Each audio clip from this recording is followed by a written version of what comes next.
நிகிதா, இன்று காலையில் விளாத்திக்குளம் சட்டமன்ற உறுப்பினர் மார்க்கண்டேயன் கைது செய்யப்பட்டதை தொடர்ந்து விசாரணைக்காக இப்போது தூத்துக்குடி எஸ்பி அலுவலகத்திற்கு அவர் கொண்டு செல்லப்பட்டிருக்கிறார். அங்கு முன்னாள் அமைச்சர்கள் கீதா ஜீவன் மற்றும் அனிதா ராதாகிருஷ்ணன் உள்ளிட்டோர் இப்போது எஸ்பி அலுவலகத்தில் இருப்பதால் அங்கு போலீசாருக்கும் மற்றும் திமுகவினருக்கும் இடையே தள்ளுமுள்ளு வாக்குவாதம் ஏற்பட்டிருக்கிறது. வெளியூர்களில் இருந்து தூத்துக்குடி எஸ்பி அலுவலகத்தை நோக்கி வரும் திமுகவின் நிர்வாகிகளை எஸ்பி அலுவலகத்திற்குள் நுழைவதற்கு அனுமதி மறுக்கப்படுவதால் அங்கு திமுகவினருக்கும் காவல்துறையினருக்கும் இடையே வாக்குவாதம் ஏற்பட்டிருக்கிறது. ஏற்கனவே திருச்செந்தூர் தொகுதி சட்டமன்ற உறுப்பினர் அனிதா ராதாகிருஷ்ணன் கைது செய்யப்பட்டதை தொடர்ந்து தூத்துக்குடி மாவட்டத்தில் இரண்டாவது திமுக எம்எல்ஏ மார்க்கண்டேயன் மீது 3 பிரிவுகளின் கீழ் வழக்குகள் பதிவு செய்யப்பட்டு தூத்துக்குடி எஸ்பி அலுவலகத்தில் இப்போது அவர் விசாரணை நடத்தப்பட்டு வருகிறது. ஏற்கனவே இதே போன்ற பொதுக்கூட்டத்தில் முதலமைச்சரை அவதூறாக பேசிய வழக்கில் கைது செய்யப்பட்ட அனிதா ராதாகிருஷ்ணன் நள்ளிரவு வரை விசாரணையை நீட்டித்து கடைசியில் திருச்செந்தூர் நீதிமன்ற நீதிபதியின் உத்தரவின் கீழ் அவர் சொந்த பிணையில் விடுவிக்கப்பட்டார்.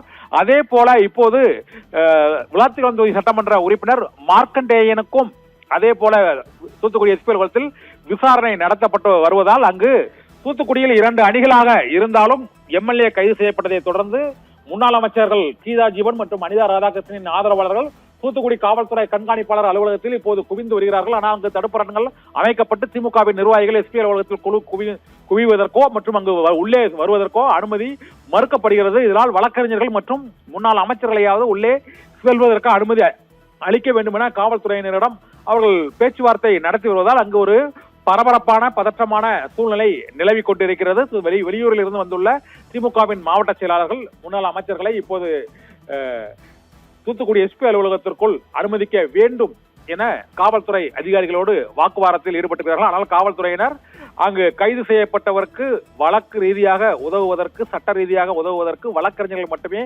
அனுமதிக்கப்படுவார்கள் என்றும் கட்சி நிர்வாகிகள் அனைவரையும் எஸ்பி அலுவலகத்திற்குள் அனுமதிக்க முடியாது என்றும் காவல்துறையினர் கூறுவதை அடுத்து அங்கு திமுகவின் முன்னாள் அமைச்சர்கள் கீதா ஜீவன் அனிதா ராதாகிருஷ்ணன் மற்றும் அங்கு மாநகர உள்ளாட்சி பிரதிநிதிகள் மேயர் உள்ளிட்டோரும் இப்போது காவல்துறையினருடன் வாக்குவாதத்தில் ஈடுபட்டிருப்பதால் தூத்துக்குடி எஸ்பி அலுவலகத்தில் அங்கு விளாத்திக்குளம் சட்டமன்ற உறுப்பினர் மார்க்கண்டேயனிடம் விசாரணை நடத்தி வரக்கூடிய நிலையில் இந்த பரபரப்பு மற்றும் பதற்றமான சூழ்நிலை ஏற்பட்டிருக்கிறது. அந்த தடுப்பரண்களை அகற்றியவாறு திமுகவினர் எஸ்பி அலுவலகத்தில் செல்வதற்கு முயன்றதால் அந்த பரபரப்பு ஏற்பட்டிருக்கிறது. இதனால் விளாத்திக்குளம் எம்எல்ஏ மார்க்கண்டேயனுடன் அவருடைய ஆதரவாளர்கள் சிலரும் இப்போது எஸ்பி அலுவலகத்தில் அங்கு விதிகளை மீறி உள்ளே செல்ல முயன்றதாக கைது செய்யப்படுவார்கள் என எச்சரிக்கை விடுக்கப்பட்டிருக்கிறது. இதனால் மேலும் பல திமுக நிர்வாகிகள் தூத்துக்குடி எஸ்பி அலுவலகத்தில் கைது செய்யப்படக்கூடும் என எதிர்பார்க்கப்படுகிறது. நிகிதா.